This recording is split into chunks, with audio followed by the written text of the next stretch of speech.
Assalamualaikum warahmatullahi wabarakatuh. Bismillahirrahmanirrahim.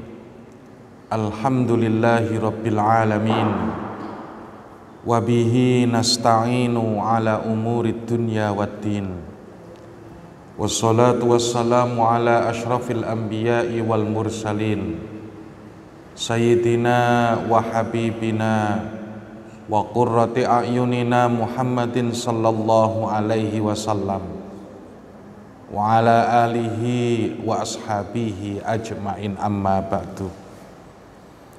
Hadratal muhtaramin, bapak-bapak, ibu-ibu, jamaah Masjid Al-Fajar yang insyaallah dimuliakan oleh Allah. Satu hal yang menjadi pondasi keimanan kita adalah tauhid. Tauhid ini diartikan sebagai upaya untuk mengesahkan Allah. Dulu mbah saya itu ngajarinnya bagaimana, apa sih yang disebut dengan ilmu tauhid itu. Dikatakan oleh mbah saya, ilmu yang bisa menjadikan atau mengesahkan Allah satu. Ilmu yang seseorang bisa mengesahkan Allah itu disebut dengan ilmu tauhid. Ini penting. Kenapa? Kadang kita ini ngomong mulutnya Allah itu Maha Esa, ya kan? Allah itu Maha Esa, tapi masih nyembah yang selain Allah. Betul bahwa Islam itu asyhadu alla ilaha illallah wa asyhadu anna Muhammadar Rasulullah. Itu betul. Bahkan orang yang mati dengan telah mengucap syahadat tadi, itu karcisnya surga. Karcisnya surga. Meskipun nggak tahu artinya, meskipun dia itu meyakini sesuatu yang masih menggantung di dalam dirinya, kalau dia sudah asyhadu alla ilaha illallah Muhammadur Rasulullah, jaminannya masuk surga. Gampang ini. Lah terus mampirnya berapa tahun lah itu? Mampirnya ini yang kemudian tidak bisa kita hindari. Maka Rasulullah itu mangqala la ilaha illallah dakhalal jannah. Udah. Bahkan sampai ditanyakan wa in zana, wa in zana, wa in saroko, wa in saroko. Meskipun orang itu telah zina, meskipun orang itu telah mencuri, ya sudah. Itu nanti urusan Allah, entah digodok dulu atau digoreng dulu, atau kemudian dijadikan intip neraka. Tahu intip itu, Pak? Kalau ngeliwet itu kan, nasi diliwet itu bagian bawah itu kan gosong itu. Kerak ya, kerak neraka. Nah itu betapa dahsyatnya la ilaha illallah Muhammadur Rasulullah. Itu penting itu, ya kan? Nah, biar gak lama-lama kita ini di neraka, ya kan, perlu yang namanya penegasan tauhid. Perlu penegasan tauhid. Maka yang menegaskan tauhid itu ketika kita yakin dengan yang disebut dengan tanzih. Apa sih tanzih itu? Tanzih itu adalah penyucian. Masalahnya begini, manusia itu mencoba untuk memahami zat Allah. memahami zat Allah. Allah memperkenalkan zatnya, dan untuk itu pula manusia itu diciptakan. Dalam hadis qudsi itu disebutkan ana kanzun makhfiyun. Kata Allah, aku ini gaib yang tersembunyi. Kanzun makhfiyun. Bahasa kasarnya tanpa menggunakan takwil, gudang harta yang tersembunyi. Nah, tapi kemudian digunakan gaib yang tersembunyi. Sudah gaib tersembunyi. Dulu itu kan belum ada ciptaan. Fa'uridu an u'rafa, fa'uhibbu an u'rafa. Aku suka untuk dikenal. Fakholaktu, maka aku mencipta. Hanya karena murahnya Allah Subhanahu wa ta'ala dan karena luberan kasih sayang Allah, makhluk termasuk kita ini sekarang ini tercipta. Supaya apa? Ngenal Allah Subhanahu wa ta'ala. Nah itu yang kemudian kita ini disuruh untuk mengenal Allah Subhanahu wa ta'ala. Lah ngenal-ngenal itu ya kemudian disebut dengan makrifat. Ya kan? Kenal Allah itu biar makrifat. Maka Allah itu memperkenalkan zatnya bukan dengan zatnya hadir. Lah itu gagal paham nanti. Ya kalau kita salaman kemudian cium kanan, cium kiri kan gitu. Nah itu nggak bisa kayak gitu. Aku ini kanzun makhfiyun. Aku ini gaib yang tersembunyi. Lah makanya kalau ada kambing kemudian makan rumput, ya kan? Atau kemudian ada nasi tapi nggak ada manusianya, maka tanda itu menunjukkan ada manusia. Ya kan? Kambing nggak ada rumputnya, tapi kok bisa hidup? Oh, berarti di situ ada rumput. Ya kan? Kemudian ada lagi disebutkan bahwa ada nasi nggak ada manusianya, berarti di situ ada manusia. Manusia bisa hidup kok kan gitu. Wis gampangannya gini. Kalau Anda masih nggak percaya bahwa Allah itu zat qadim maha abadi, ya kan? Saya tanya kepada sampean semuanya, ya kan?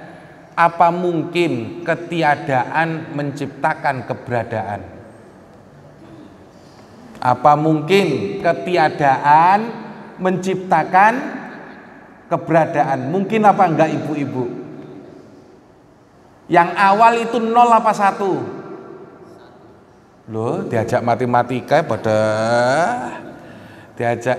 Yang awal itu diajak mikir biar kita kenal Allah. Ya kan? Yang awal itu 0 apa 1? Nah, 0 itu enggak ada angkanya. Yang ada itu pasti 1 dulu, kemudian setelah 1 ini adalah asal dari 1. Itu para ulama ahli usul, ahli tauhid itu kalau menjelaskan kayak gitu, ditantang kayak gitu. Sekarang saya tanya, apa mungkin ketiadaan ya, menciptakan keberadaan? Tidak mungkin. Kenapa? Pasti harus ada dulu, baru kemudian ada yang lain. Berarti zat yang ada, berat nggak Bu ya? Berat nggak? Berat nggak Pak? Ini tauhid masalahnya. Berarti zat yang ada, ya, zat yang ada, yang wajibul wujub itu pasti 1. Nah orang Islam itu nyebutnya Allah Subhanahu wa ta'ala. Karena nggak mungkin 0 itu menciptakan 1. Nggak ada itu. Maka angka 0 itu dulu nggak dikenal. Itu yang nemuin angka 0 itu adalah orang Arab. menciptakan bahwa di situ seolah-olah kan gitu, seolah-olah belum ada ciptaan gitu. Tapi karena angka 1 ini makhfiyun kan gitu, tersembunyi, maka kemudian satunya nggak kelihatan, baru ada itu setelah ada ciptaan, langsung 2. Maka 1 sama 2 itu primer. Primer. Ya Bu ya. Oke. Ini tauhid, masalah tauhid. Nah, apa yang dimaksud tanzih itu? Tanzih itu menyucikan Allah Subhanahu wa taala dari sifat tidak layak. Tanzih adalah menyucikan Allah dari sifat tidak layak. Maka kemudian sebagai implementasinya, terus Mas, implementasinya itu ada di dalam kalimat tauhid, la ilaha illallah. Nah terus, la ilaha illallah, tiada Tuhan selain Allah. Maksudnya tiada Tuhan menafikan adanya Tuhan, menafikan adanya Tuhan. Kemudian menetapkan hanya Allah yang menjadi Tuhan. Jadi begini, kalau saya cerita itu macam-macam nanti, bahwa dulu ada yang namanya seorang sosiolog agama, mempelajari agama dari sisi sosiologi. Kesimpulannya sama, tapi cara yang dia tempuh berbeda. Dia mengatakan begini, sekarang ini manusia primitif masih ada enggak? Ada kan? Ada, di suku pedalaman sana masih banyak. Ya kan? Kalau dilihat sekarang ini mereka nyembah apa? Ya kan? Dulu manusia sebelum mengenal Tuhan itu katanya ada yang disebut dinamisme, animisme. Ternyata kepercayaan dinamisme ini terkikis. Kenapa? Pohon, binatang, roh-roh itu ternyata kalah sama yang lebih besar. Apa? Alam. Pohon yang disembah tumbang. Kenapa? Karena bencana alam. Orang nyebutnya banjir. Maka dikenal dengan kebudayaan sungai. Kebudayaan sungai itu apa? Yang muncul di sungai-sungai besar.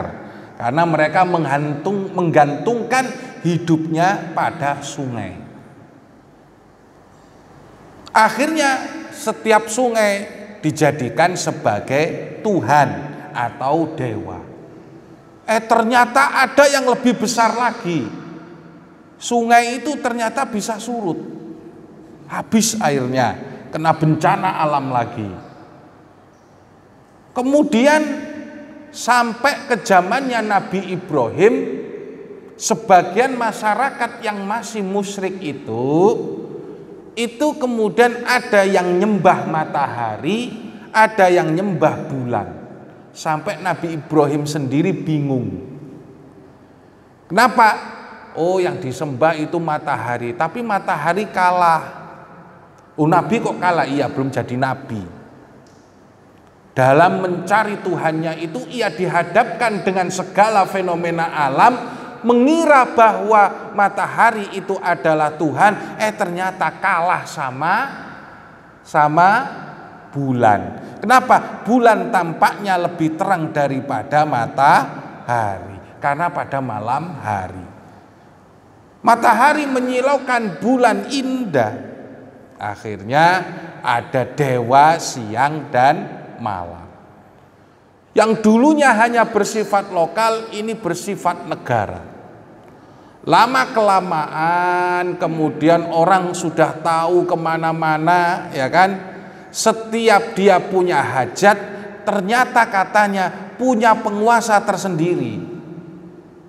Maka kalau bertani, kalau di kita itu yang disembah adalah dewa Sri, ya kan? Lah kalau Mesir kuno itu pas waktu bertanam, karena mengandalkan sinar matahari dan kesuburan, itu disebut dengan dewa Ra, ya kan? Lah ketuanya para dewa namanya Zeus, punya istri namanya Hera. Zeus sama Hera nikah, lahir apa? Nah itu yang ada. Kesini-sininya Tuhan yang semakin banyak ini ternyata kalah sama Tuhan yang superior. Ibarat apa? Wisnu, kemudian Rama, kemudian Wisnu, Siwa, sama Brata, itu tiga-tiganya hancur. Maka kemudian di dalam teologi puncak keberagamaan manusia menurut Emil Durkheim tadi itu adalah monoteis, ya kan? Jadi animisme, dinamisme, politeisme tadi itu hancur semuanya. Puncak peradaban tertinggi manusia adalah monoteis. Monoteis itu tauhid. Nah, sekarang ini agama yang monoteis menurut pakar agama itu masih dipegang oleh Yahudi dan Islam. Kristen sudah tidak, karena mengakui Trinitas. Mengakui Trinitas itu jelasinnya juga bingung ya. 3 in 1 kan gitu. Conditioner sama sampo sama apa tadi? Ya kan, conditioner, sampo sama pewangi. 3 in 1, 1 dalam 3 atau 3 dalam 1. Lah yang jelas tegas itu Islam. Qul huwallahu ahad, Allahus somad. Allah, qul huwa, katakanlah Tuhan itu satu, Allahus somad, tempat bergantung. Dia adalah pencipta dari seluruh makhluk. As-somad itu setiap makhluk pasti membutuhkan dia. Lah itu as-somad, Mas Tan. Lam yalid, lah bahasa orang jahiliyah itu nggak bisa, dia tidak berasal gitu, nggak bisa, ya kan? Lam yalid walam yulad, dia tidak punya anak dan tidak diperanakkan. Walam yulad ini tidak berasal dari apapun, zatnya adalah qiyam binafsihi, ada sebelum kata ada itu ada. Wis paham apa ora? Ada sebelum kata ada itu ada. Ada itu kapan?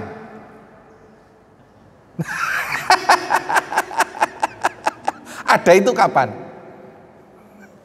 Loh kan, tauhid itu kayak gitu Pak, kan gitu. Ada sebelum kata ada itu ada. Jadi lam yalid walam yulad. Lam yalid tidak beranak, tidak menciptakan Tuhan lain, ya kan? Tidak menciptakan Tuhan lain. Walam yulad, dan dia tidak diciptakan. Wis, pokoknya pok kan gitu.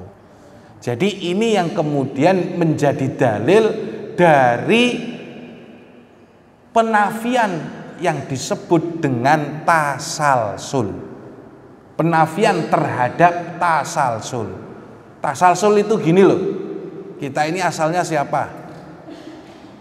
Bapak kita asalnya siapa? Nah, kan gitu. Terus kemudian dikatakan lagi, asalnya Gusti Allah dari mana? Ya nggak bisa kayak gitu, nggak bisa. Kenapa? Pasti ada satu yang awal, kan gitu. Satu yang awal. Baik. Lam yalid walam yulad. Bahasa orang jahiliyah kan gitu. Karena Al-Quran pada saat itu diturunkan, Allah itu tidak beranak dan tidak pula diperanakkan. Walam yakun lahu kufuwan ahad, dan tidak ada sesuatu apapun yang setara serupa dengan zatnya. Maka kemudian dalam surah Asy-Syura itu dipertegas, laisa kamislihi syai'un. Nah, itu akhirnya begini, kembali kepada Emil Durkheim, bahwa manusia itu menurut teori dia asalnya itu adalah animisme, dinamisme, politeisme, kemudian akhirnya menjadi apa? Monoteis. Ternyata itu salah. Salah kenapa? Salah sama Quran. Al-Quran gak kayak gitu cara meruntut kehidupan keberagamaan manusia. Ya kan, udah jelas, ya kan, bapak kita Adam itu adalah agamanya tauhid. Wa 'allama Adamal asma'a kullaha tsumma 'aradahum 'alal malaikah. Hanya karena diberi ilmu itulah kemudian manusia itu menjadi mulia. Sampai malaikat itu disuruh sujud, sujudnya apa? Iki loh manusia ini, kan gitu. Makhlukku yang paling ahsan takwim itu ya ini. Sengsara Bu jadi manusia itu Bu. Betul nggak? Digoda, suruh bayar cicilan, suruh belanja tiap hari, suruh tanggung jawab bayar anak, kan gitu. Waktunya sengsara, malaikat mana apa nggak ada tanggung jawabnya gitu. Nggak ada tanggung jawabnya malaikat itu. Suruh ya manut gitu aja. Suruh nyanggares aja sampai nanti kan gitu. Nah, ternyata salah itu di dalam apa? Di dalam teori yang diambil sebagai teorinya siapa? Emil Durkheim. Ya manusia ingin melihat gejala fenomena kehidupan, tapi Al-Quran sebagai sesuatu yang absolut itu tidak bisa dibantah. Dari dulu manusia itu adalah manusia yang bertauhid. Namun ketika mereka jauh dari nabinya, itu akhirnya melenceng dari jalan tauhid. Qabil dan Habil aja udah main bunuh-bunuhan, baru generasi pertama. Soal apa? Soal nggak diterima kurbannya gitu aja kemudian tengkar. Betul nggak Bu?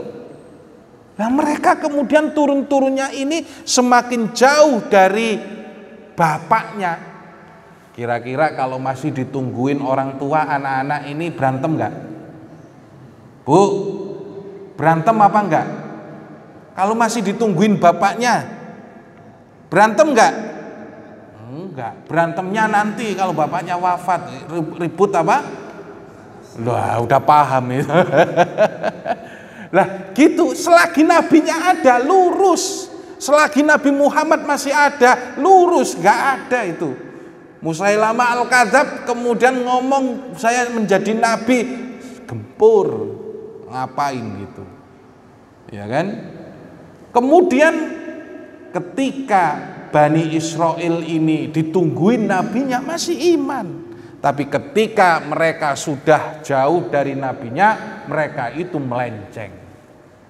Maka konsep Al-Quran, manusia itu awalnya adalah tauhid, monoteis. Tapi ketika mereka jauh dari nabinya, mereka semakin melenceng. Lalu untuk meluruskan kembali didatangkan lagi nabi. Ayo yang melenceng ke tengah lagi. Ya kan? Ditinggalin nabinya, melenceng lagi. Kemudian diturunin nabi lagi, kesuruh ke tengah lagi. Melenceng lagi, turunin nabi. Kemudian ke tengah lagi. Nah, kalau umat atau kaum yang banyak diturunin nabi, umat itu baik apa buruk? Baik apa buruk? Banyak umat yang diberikan nabi itu baik apa buruk? Buruk apa baik? Lah umat mana yang banyak nabinya? Hah? Bani Israel. Bani Israel itu hampir para nabi itu dari situ semua. Makanya ketika ada nabi dari Bani Ismail, nggak mau. Bani Ismail itu nggak mau, ya kan? Nah ini yang kemudian jadi beda sudut pandang antara ilmu sosiologi dengan ilmu Al-Quran. Al-Quran mengatakan asal manusia itu tauhid, kemudian melenceng jauh dari nabinya, ditengahkan lagi oleh nabinya, kemudian nabi turun terus untuk menjaga umat manusia. Sementara menurut teori sosiologi, meskipun hasilnya sama-sama monoteis, itu kemudian ternyata mereka itu manusia sekarang ini awalnya adalah animisme, dinamisme, paling tinggi adalah politeisme, kemudian monoteisme. Itu. Kemudian menafikan kesyirikan, menetapkan keimanan. Yang dimaksud dengan konsep tanzih ini adalah menafikan kesyirikan. Nah ini yang agak sulit, Bu. Sampai sekarang kita ini benar-benar mengesahkan Allah itu masih sulit. Ini berbeda kalau tatarannya ahli dunia yang seperti kita masih bisa mengakui Allah sebagai Tuhan, itu masih baik, ya kan?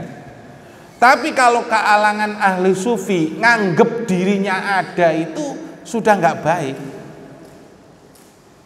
Saya ulangi lagi, kalangan sufi yang dauknya sudah makrifat, nganggep dirinya ada itu nggak baik. Maka tingkat tauhid yang paling tinggi itu la ilaha illallah, la maujuda illallah. Tidak ada yang wujud selain Allah. Sampai dirinya sendiri, kalau orang sufi ini kita belajar idealis, mudah-mudahan bisa nyampe gitu loh suatu saat, karena kita paling tidak itu pernah belajar lah kan gitu, biar nggak jadi zindik kita. Kenapa? Sampai kemudian dirinya sendiri itu nggak ada. Loh, yang ada hanya Allah Subhanahu wa ta'ala. Dirinya sendiri nggak ada. Sampai ada masih ngaku ada, dirinya ada. Wah itu. Loh, kemudian Ustadz itu jadi panteisme atau wihdatul wujud. Nggak gitu. Nggak gitu. Itu nanti, makanya ini agak sulit dijelasin. Tapi yang bagi kita sekarang ini yang real, yang masih butuh syariat dan bimbingan, itu paling bagus adalah mengesahkan Allah, menafikan segala kesyirikan. Apa itu? Ya mengakui Tuhan-Tuhan kecil lainnya. Apa Tuhan kecil? Maka disebutkan kalau di dalam hadis ada syirik kecil, namanya apa? Hah? Syirik kecil itu apa namanya? Riya. Riya itu syirik kecil. Riya itu pasti punya mobil baru beli, ya riya kan gitu. Ibu-ibu kemarin beli emas berapa gram karena cair, misalnya bonusnya itu dipakai pengajian, riya. Nun sewu Bu, nggak nyindir. Ya kan? Punya ini, punya itu, kemudian diriya itu. Lah apa maksudnya? Ya Tuhan-Tuhan yang menjadi betotan hati kita, yang memalingkan dari Allah Subhanahu wa ta'ala, itu yang kemudian menjadi kesyirikan. Loh, itu tingkatan bagaimana kita ini kemudian disebut syirik. Enggak, secara syar'i enggak. Secara syar'i enggak. Tetapi kemudian kalau kita tidak bisa melepaskan dunia, lah ini itu. Ini yang akan menjadi susah bagi kita untuk meninggalkan kenikmatan, menuju kenikmatan yang lebih tinggi. Jadi kenapa orang itu kemudian matinya susah? Karena hatinya masih tergantung kepada dunia. Maka orang-orang soleh itu sudah tahu kalau ajalnya datang, dikasih tahu. Maka kemudian kalau Mbah Mun itu sudah diperingatkan sama temennya, ngapain? Kamu mau ngelarang aku berangkat haji ya? Aku mau ketemu enak kok. Kamu kok kemudian ngelarang saya? Gitu. Jalaluddin Ar-Rumi saat sakit keras, ya kan? Itu murid-muridnya nangis semua. Ngapain kamu nangis? Lawang aku mau ketemu sang kekasih kok. Kalian ini kok malah nangisin saya.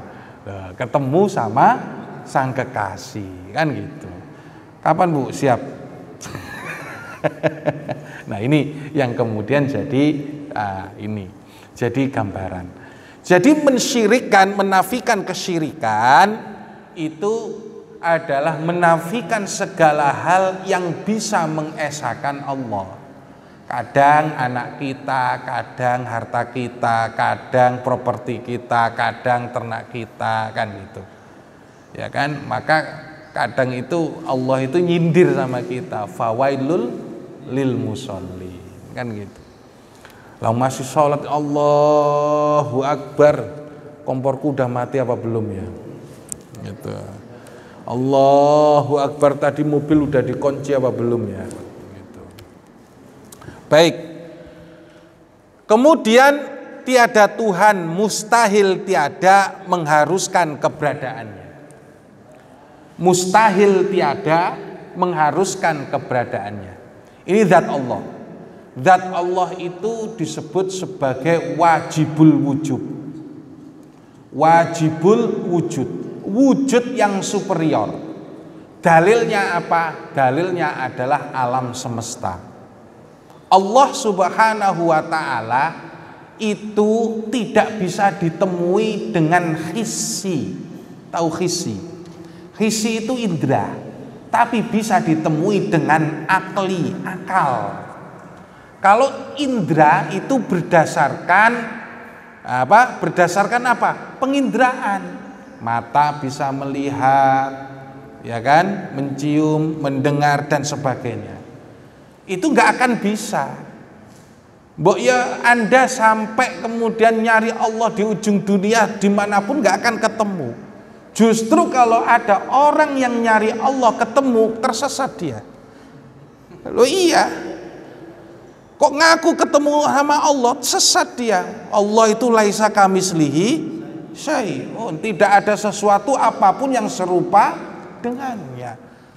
Maka ketika Anda menjangkaunya dengan hissiyat, dengan indera, itu nggak akan ketemu. Beda. Ngukur jalan pakai timbangan itu loh. Ngukur jalan pakai meteran. Ada ukurannya sendiri. Maka kemudian yang salah ini alat ukurnya, bukan kemudian zatnya. Lah, tapi kalau dengan akliyat, dengan akal, dengan nalar, meskipun nggak ada barangnya, Anda bisa menemukan. Contoh, mungkin nggak ketiadaan itu menciptakan keadaan? Kagak mungkin. Nol itu nggak bisa nyiptain satu. Nol itu nggak bisa nyiptain satu. Kalau hitungan aja berasal dari nol. Tapi kalau dari sisi realnya, satu itu adalah angka pertama yang menjadikan satu yang lain sampai tak terbatas. Itu, ya kan? Demikian pula kemudian adanya alam ini pasti ada yang menciptakan. Gak mungkin kemudian alam ini ada dengan sendirinya. Wes itu saja. Jangan sampai kemudian mikir macam-macam. Oh Allah itu gede kan gitu. Lah gedenya seapa? Ngomong gede itu kan masih apa kemudian menyisakan pertanyaan. Gede itu kan ukuran. Ukuran itu masih bisa terukur. Lah kalau gitu gimana? Gede kayak gitu. Iya masih bisa terukur, masih ngomong gede.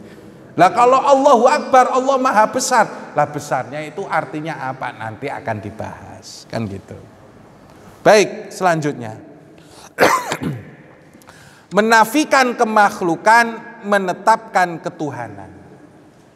Jadi kalau dikatakan Allah Subhanahu wa taala menyandang sifat makhluk itu mustahil. Karena menyandang sifat makhluk, ya kan? Menyandang sifat makhluk itu makhluk. Jelas itu. Menyandang sifat makhluk itu pasti makhluk. Ya kan? Gak bisa. Maka kemudian apakah bisa? Kalau tidak kemudian terjadi yang disebut dengan tanakut. Tanakut.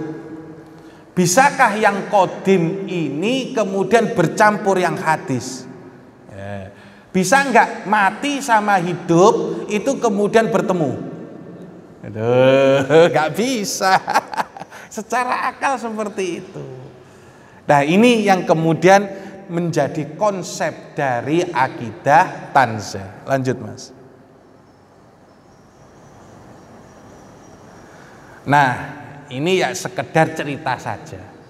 Begini, apakah boleh kita kemudian berzikir Allah, Allah, Allah? Ini ada asarnya.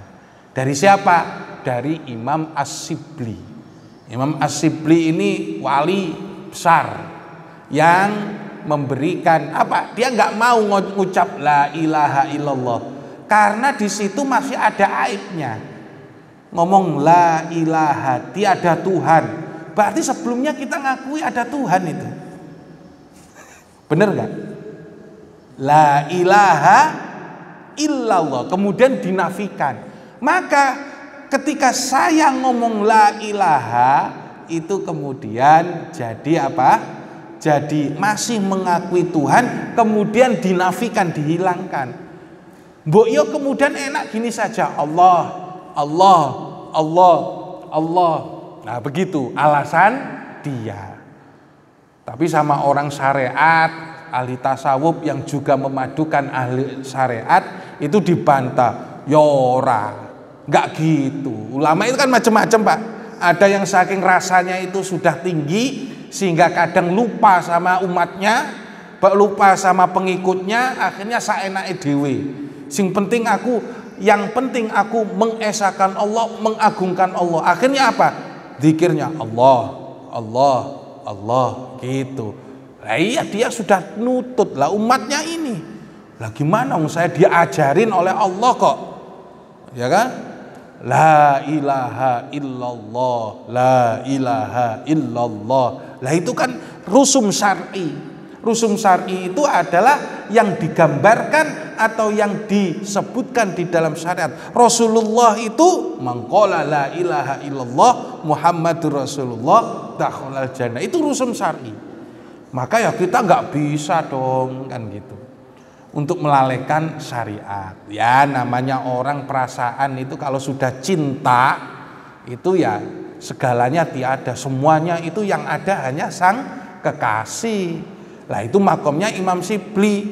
Lawang kita masih ada pelanggaran, harus patuh kepada jam apel, jam 9 harus pulang kan gitu. Nggak bisa sebelum janur kuning dikibarkan maka belum halal kan gitu. Nah sementara karena cinta ngomongnya udah ngeracu. Nah itu namanya orang kesengsem, orang cinta nggak ada hukumnya, ya kan? Nggak ada hukumnya. Cinta kadang itu kemudian duhai kan gitu. Duhai sang kekasih, ya, seperti itu. Yang menurut kita orang-orang yang nggak jatuh cinta ini kemudian menjadi hal yang tidak wajar, kan gitu. Lanjut. Kemudian, ini yang paling penting, Pak. Membahas masalah mazhab mutakallimin. Mereka ini ahli kalam itu sama-sama ingin menyucikan Allah. Sama-sama menyucikan Allah. Begitu semrawutnya pemahaman para ahli kalam, ini mereka akhirnya terbagi di dalam 5 madhab. Madhab yang pertama tajsim dan tasbih.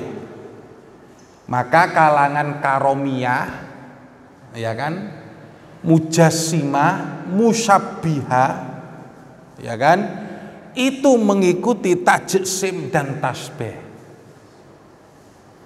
Apa akidah tajsim dan tasbih? Begini, kita putar ke awal dulu duduk permasalahannya. Allah Subhanahu wa ta'ala berfirman, yadullahi fauqa aidihim. Tangan Allah di atas tangan mereka. Itu tangan apa bukan? Bapak-bapak, yadullahi fauqa aidihim. Itu tangan apa bukan? Allah punya tangan apa enggak? Tapi itu difirmankan Allah loh, jangan macam-macam. Kalau sampean nggak percaya sama tangan Allah, ya kan? Tapi Allah juga berfirman dalam surah Asy-Syura, laisa kamislihi syai'un. Tidak ada sesuatu yang serupa dengannya. Kira-kira bingung nggak ngartiinnya? Gimana ini? Maka orang itu kemudian gak nekat. Nekatnya apa? Nekatnya mengakuin bahwa Allah itu punya tangan. Karena Allah itu punya tangan. Dia berfirman, yadullahi fauqa aidihim. Tangan Allah ada pada Allah. Akhirnya apa? Mereka berkeyakinan tajsim dan tasbih, zat Allah itu punya tangan seperti halnya makhluk. Gitu. Lah kalau punya tangan kan gimana sebesar tangannya? Apakah gawede kan gitu? Apakah kayak dewa kayak gitu? Atau tangannya Zeus yang kemudian maluder kan gitu karena nggak disembah. Kan gitu. Nah, ini yang disebut dengan tajsim dan tasbih. Mereka ingin menyucikan Allah. Jangan dikira bahwa tasbih itu yang mereka gunakan adalah dalam surah Ali Imran. Allah Subhanahu wa ta'ala mengatakan, wa ma ya'lamu ta'wilahu illallah. Tidak ada yang bisa menakwili ayatnya kecuali Allah. Sehingga apa? Mereka tidak melakukan takwil terhadap yadullahi fauqa aidihim. Mereka lebih memilih Allah itu punya tangan. Lah dia telah berfirman. Bagaimana kemudian mereka mengatakan laisa kamislihi syai'un? Ya bukan seperti tangan manusia, tapi dia punya tangan. Pokoknya bukan seperti manusia, pokoknya itu gitu. Nah, itu madhabnya musyabbihah, mujassimah. Ya, tajsim dan tasbih karomiyah kan gitu. Kalangan Syiah ini, kalangan Syiah. Nah, itu yang pertama. Mereka mengatakan bahwa tangannya Allah seperti tangannya makhluk karena dia sendiri berfirman dia punya tangan. Pasti itu berbeda dengan tangannya makhluk begitu. Maka kemudian dalam beberapa mitos ketuhanan itu diperlihatkan kalau Dewa Wisnu, Dewa Brahma, tangannya berapa? Kemudian patung itu setengah singa, atau Dewa Ra yang disimbolkan mata, kemudian ada serot-serot-serotan gitu. Nah itu Tuhan menurut mereka, kan gitu. Yang kedua adalah isbat zohir. Isbat zohir ini agak mendingan. Mendingannya gimana? Mendingannya adalah dia mengatakan Allah tidak punya tangan. Yadullahi fauqa aidihim. Ini yang lagi rame. Karena ini diyakini oleh beberapa kalangan Salafi dan Wahabi. Saya jelaskan. Dalam kitab-kitab mereka disebutkan bahwa Allah itu punya tangan, tapi bukan seperti tangannya makhluk. Ini benar nggak? Benar apa salah? Nah, nanti ada bedanya dengan tafwid. Nah, isbat dohir, imani ayatnya, yadullahi fauqa aidihim, kemudian terima makna leksikalnya. Jadi kalau misalnya Allah berfirman yadullahi fauqa aidihim, ya, Allah itu punya tangan, tapi tangannya bukan seperti tangannya makhluk. Gitu. Soal rinciannya kami serahkan kepada Allah. Begitu mereka. Tapi mereka kemudian ngakuin bahwa Allah punya tangan. Kenapa? Karena Allah itu berfirman bahwa zatnya punya tangan. Susah nggak memahami kayak gini? Ya kan? Ngomong bahwa Allah punya tangan, terus kemudian dikejar bahwa tangan Allah itu kayak apa? Kayak apa? Ya kan? Kami tidak bisa mengatakan apa-apa karena kami serahkan semuanya kepada Allah. Mereka gitu. Loh, bukannya ini tanakut? Tahu tanakut, Pak? Kontradiktif. Ngomong tangan, bahwa maknanya itu adalah tangan, tapi ketika ditanya tangannya yang kayak apa, kami serahkan kepada Allah. Lah ini namanya licik namanya. Ketika diuber, kamu itu mau nggak nikah sama itu? Iya sih, tapi mau, tapi aku, nah ini kayak perawan dimintain nikah itu kan kayak gitu. Ngomong iya itu nggak enak, ngomong seneng itu gimana kan gitu. Malu-malu ini. Tangan artinya Allah itu punya tangan, tapi kemudian tangannya itu adalah kami tidak tahu maksud tangan itu, ya. Kalau Allah punya tangan iya. Tapi itu kemudian bukan seperti tangan yang ada dan kami serahkan kepada Allah. Nah ini neo tajsim, neo musyabbiha itu di sini. Ya kan? Isbat dohir ini yang kemudian ditentang oleh banyak kalangan dari kalangan Ahlussunnah, Asy'ariyah sama Maturidiyah. Ini penting, jangan sampai kemudian kita ini terjebak di dalam tajsim dan tasbih. Lah kalau tafwid bagaimana? Tafwid itu begini, imani ayatnya, ya kan? Kemudian tolak makna lahirnya, kemudian bagaimana rinciannya serahkan sama Allah Subhanahu wa ta'ala. Contoh, yadullahi fauqa aidihim, tangan Allah di atas tangan mereka, ya kan? Terus kemudian disebutkan pula bahwa ternyata ayat lain ada laisa kamislihi syai'un.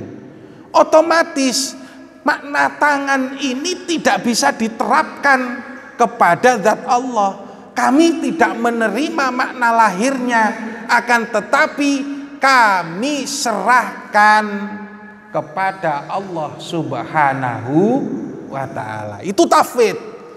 Mulai dari madhab Abu Hanifah, Imam Malik. Abu Hanifah cenderung kepada takwil. Imam Malik, Imam Syafi'i, Imam Ahmad itu menggunakan tafwid. Saya ulangi. Yadullahi fauqa aidihim. Tangan Allah di atas tangan mereka. Ini diterapkan makna leksikal. Tahu mana leksikal? Makna yang sebenarnya, kata tangan itu kemudian makna yang sebenarnya itu tidak bisa karena tabrakan sama laisa kamislihi syai'un.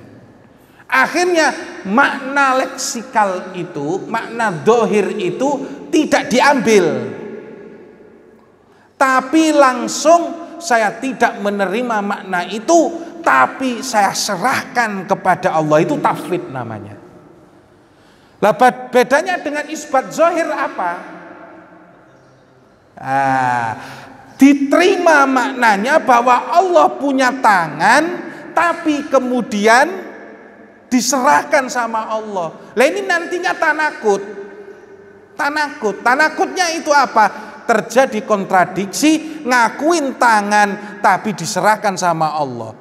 Ngakui Allah itu berfirman punya tangan tapi diserahkan Allah. Lah ini yang kemudian kadang itu hal yang semacam ini justru menjadi neo-tajsim, aliran mujassimah gaya baru. Lah kalau takwil itu karuan. Udah saya tidak terima maknanya karena secara bahasa